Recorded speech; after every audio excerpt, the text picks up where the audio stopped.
All right, so it's been a long time since I've ridden an Orbea Rise. And since I've last ridden it, they've made a bunch of changes and adjustments to make it even lighter and more like your everyday pedal bike. And one change they've made, which is probably the one I'm most excited about, is there's now the option for the bigger battery in the carbon frame. So today we're gonna go ride and see if those changes make a difference. We're gonna go hit the trails on the new 2023 Orbea Rise. We've got the bigger battery, so we're gonna go see how many laps we can do in the shortest amount of time.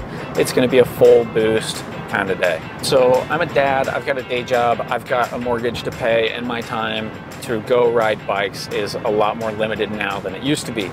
That is one of my favorite things about e-bikes, is that I can still go for a pretty decent ride in a shorter amount of time. And that's exactly what we're gonna try to do today.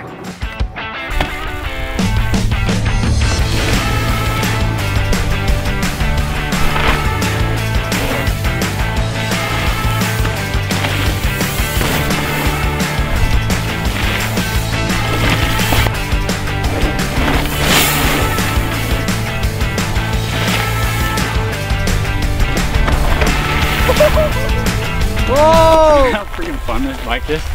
It's so good.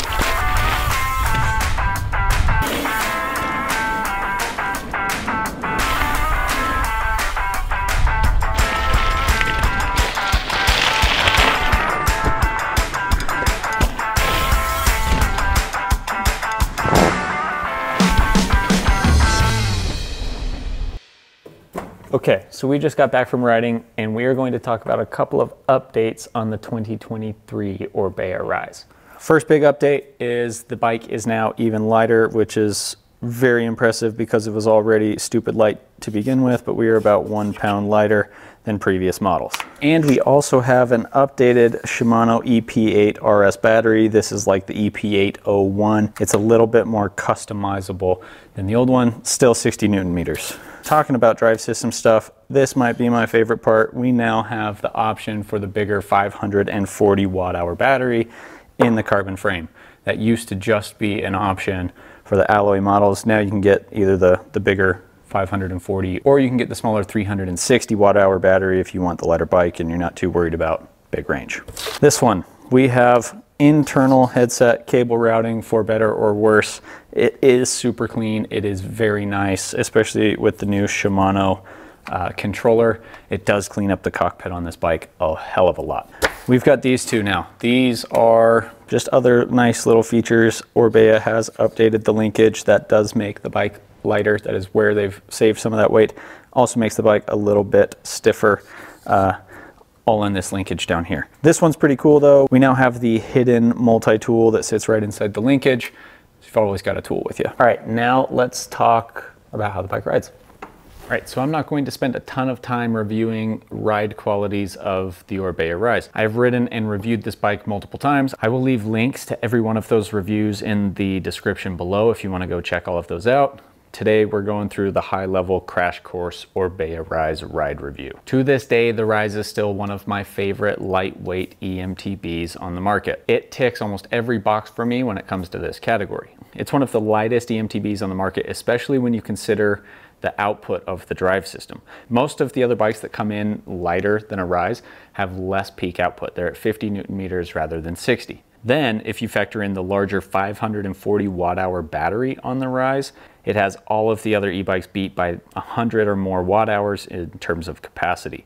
So its power and range compared to what it weighs is pretty much unbeatable. Its weight, power, and range are not the only reasons I like it though. The ride quality is top shelf. It offers a quick, nimble, and lively character that's tough to find in the e-bike world. I like to describe the Rise as a chameleon bike. It sits right on the border between the trail and all mountain categories. And depending on how you build it up, you can go either way with it. So my test bike came equipped with a Dissector Recon tire combo. It did have the Float X piggyback shock. You can get it even lighter or, you know, with an inline shock, but you can build it up pretty lightweight, quick trail bike feeling, or you put the Float X on there, burly tires, bigger brake rotors, and now you're pushing into that all mountain category where it's plenty capable to ride some of the roughest stuff around. So this bike is really cool in where it sits because it can go pretty far in either direction based on how you build it up. And another thing I really like about it is now with no handlebar display, the tiny little Shimano controller, just the better integration, the E part of this bike completely disappears. It is probably the sleekest, stealthiest e-bike I've ever ridden. All of the electronics in the cockpit are super clean, so you jump on this thing and it doesn't scream e-bike. It's very stealthy and very sleek. So now let's talk buying advice. I have two major groups of people who I think would enjoy the Orbea Rise. The first group I call the Gateway e-bikers group. These are the folks who are maybe hesitant to try e-biking because they've heard e-bikes are heavy and cumbersome and they're no fun to ride. The Rise is the perfect eMTB for these folks. And the 2023 version has made some improvements that make it an even easier recommendation for these folks. It's lighter and less intrusive than ever before. Beyond first-time e-bike buyers, the second group of folks who I think will like the Rise are the active and engaged riders. These riders will find the Rise easy to maneuver and manage. It's easier to get in the air, muscle it through a corner, navigate tight and twisty sections of the trail. And this is one of the reasons I really like the bike. I always have a blast every time I jump on a Rise. This type of more active and engaged rider will really appreciate the Rise and will be able to get the most out of it. And I guess I should throw in a bonus group here. I think people who are concerned about range should definitely look at the Rise, especially now that you can get that bigger battery, because due to its weight, power output, and battery capacity, it's maybe the longest lasting e-bike on the planet. 540 watt hours isn't as big as batteries we're seeing on a big full size, full power eMTB. You have to keep in mind the overall system weight is lighter, the power output is a little bit lower, which makes that 540 watt hours last longer. Orbea claims this is by a factor of 1.5. So you take 540, multiply it by 1.5, welcome to math class nerds, and you've got an 810 watt hour equivalent battery. And that is some serious range. If you already have another eMTB or you're looking to buy your first or whatever the situation, I'd happily recommend the Rise as a long-standing contender for the king of lightweight eMTBs. It is pretty much impossible to beat. And to answer the specific question of should you upgrade if you have an older version Rise, let's get into it. I'd argue that this is still the same bike for the most part as the previous version.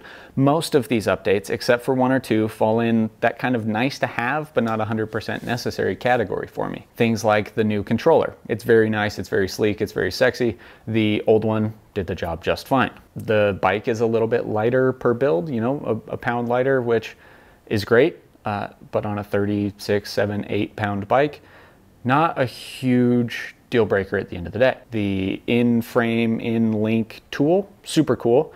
But there are other ways to carry tools on your bike. I'm not bashing these upgrades. I'm not trying to say they're not worthwhile. They just are niceties, not necessities in my mind. The one that does make a huge push for making this bike worth the upgrade is the big battery. Being able to get that 540 watt hour battery in the carbon frame is amazing. It is a game changer. And if you have the older bike and it's a carbon one, unfortunately, you can't just go buy the new battery and put it in. They've changed how it mounts to the frame. So it does require an upgrade, and in my mind, that's worth every penny. You can do some absolutely huge rides on the Rise. So should you upgrade from the old Rise? For me, that depends on one variable. Do you find yourself limited by the range on your current Rise with that smaller battery? If so, yes, 100% definitely worth the upgrade. It is worth every penny in my mind. So thanks for sticking around. We'll see you next time.